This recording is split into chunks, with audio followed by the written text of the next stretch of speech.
not as fascinating as what's going on down in Miami. Coach Pagano has a question for you, Lombo. Hey, so Lombo, stick that GM hat on for a second. Tua goes to IR. We know 4 weeks minimum there. So after 4 weeks or even at the end of the season, if he decides to call it quits, so how does the GM, Chris Greer, front office deal with this situation relative to the contract? We know there's guarantees in there, but if he decides to call it quits, insurance, I know they probably bought insurance there.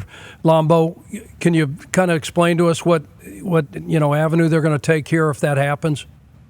I think this is the worst nightmare because they're in that maybe situation. What is he going to happen? And then they're always worried about what can happen next, right? Because say he does come back and all indications are he does want to, whether he gets cleared or not, that's a whole other story. But if he does come back, you're going to be holding your breath every time he gets hit. And so to me, if I'm Chris Greer, I'm drafting another quarterback. I'm not trying to replace him, but I'm going to draft him because there's going to always be salary cap implications because this is going to go to a grievance, whether if he has to retire, it's going to be, well, the doctor told me I have to retire. The team's going to say, no, we cleared you. It's going to get ugly. That's typically what happens in all these situations, especially with this amount of money that's at stake. And certainly we want him to be healthy more than anything. But to me, if I'm Chris Greer, I'm going to try to draft another quarterback. I've always felt that with Miami because of the uncertainty with the concussions. I think you have to prepare yourself. You got to go out and get one. I think to me, you might want to think about calling Ryan Tannehill, depending on what Skylar Thompson does up there. I think you have to prepare as if he's not going to come back. I think you can't assume it's the worst strategy you can make, whether it's in business or whether it's in football, to assume something positive is going to happen. You always have to ask yourself, what would have to be true for this to be effective? Man. And so when you say it that way, you say, well, Tua has to stay healthy for the rest of his career. That's a hard thing to say.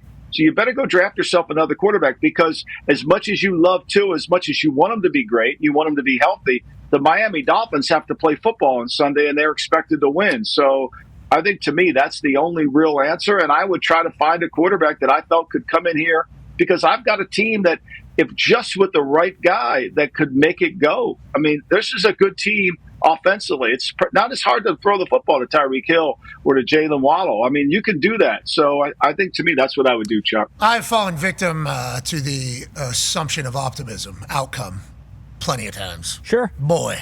Yeah.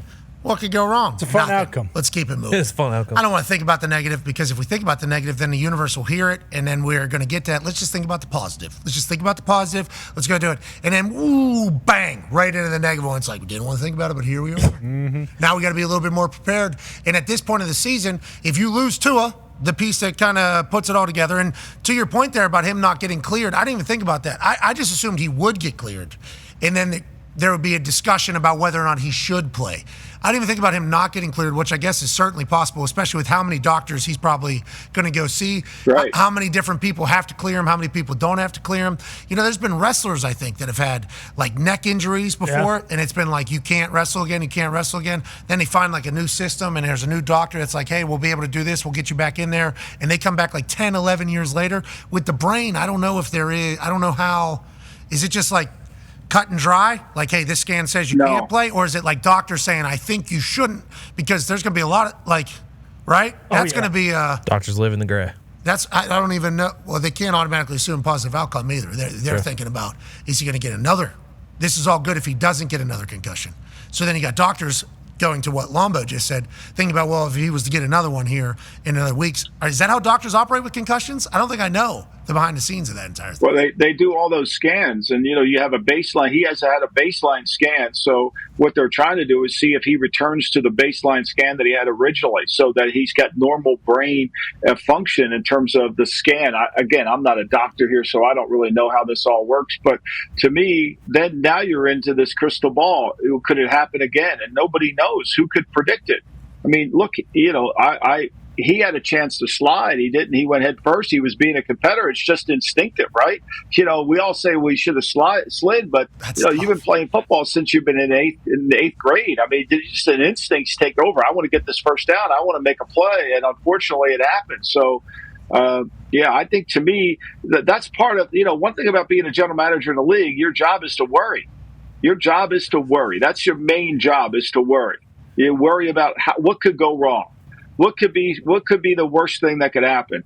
And I think, to me, that's what you have to do. I know it's a negative world to live in, but that's the only world you can live in. If you start thinking positive about your team, you're done. Yeah, it's reality. And this is my friends that I call pessimists. They say they're realists, and it's like pretty pessimistic way. Actually, it's an optimistic way to describe being a pessimist. So I actually kind of respect it. Sure. But it is reality of a lot of NFL teams this year.